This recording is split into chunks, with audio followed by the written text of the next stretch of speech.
Donald Trump, as president-elect, has recently floated the idea of Canada potentially becoming the 51st state of the United States. This suggestion was made in the context of discussing tariffs, trade deficits, and immigration issues during a dinner at Mar-a-Lago with Canadian Prime Minister Justin Trudeau. Trump's comments were in response to Trudeau's concerns that proposed 25% tariffs on Canadian goods would devastate the Canadian economy. We're subsidizing Canada to the tune of over $100 billion a year.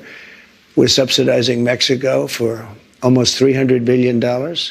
We shouldn't be subsidizing. Why are we subsidizing these countries? If we're going to subsidize them, let them become a state.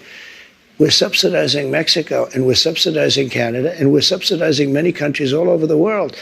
And all I want to do is I want to have a level, fast, but fair playing field. Trump suggested that if Canada couldn't survive without what he described as ripping off the U.S. to the tune of $100 billion annually, it should consider becoming the 51st state. This was met with nervous laughter, and Trump further elaborated by suggesting Trudeau could then become the governor of this hypothetical state, even jokingly proposing that Canada could be split into two states, one conservative and one liberal.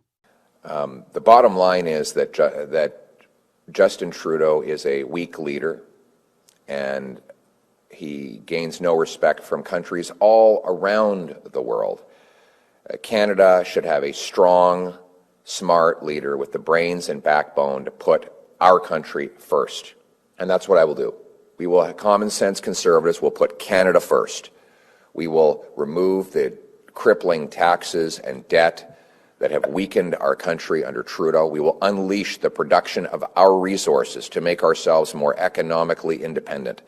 We will rebuild our military and secure our borders, and we will go into negotiations with our American friends in a position of strength rather than weakness. Canada will be independent, strong, and proud, and our flag, the maple leaf, will fly proudly again over our country. Thank you. Several Canadian ministers and officials have since clarified that Trump's remarks were meant in jest, emphasizing the lighthearted nature of the conversation during the dinner. However, the comments have reignited discussions and debates about U.S.-Canada relations, with some interpreting Trump's statements as a critique of Canada's economic dependence on the U.S. I haven't seen that, but so I probably should comment. Just that with the Truth Social post of Donald Trump planting a Canadian flag on a Canadian mountain, I have to say that to the extent that this 51st state thing was a joke, it's not funny. And I find that pursuing it on social media makes me increasingly nervous. Mr. Trump has, we have to be very, very careful with the president-elect, and we have to pull together, I think, all opposition party leaders and premiers, all elements of the Canadian political establishment, such as we are, better pull together to make sure we don't create any cracks that allow Fox News or Mr. Trump's social media to exploit us and say things about Canada that aren't true. Trump has continued to engage with this idea post-dinner, using social media to post images and comments that further toy with the notion, though the overall consensus from Canadian officials is that these were not serious proposals, but rather part of Trump's characteristic trolling or humor.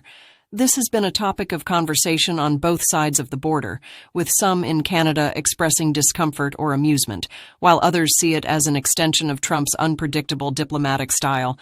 That's all for the news today. Don't forget to hit that like and subscribe button for more information.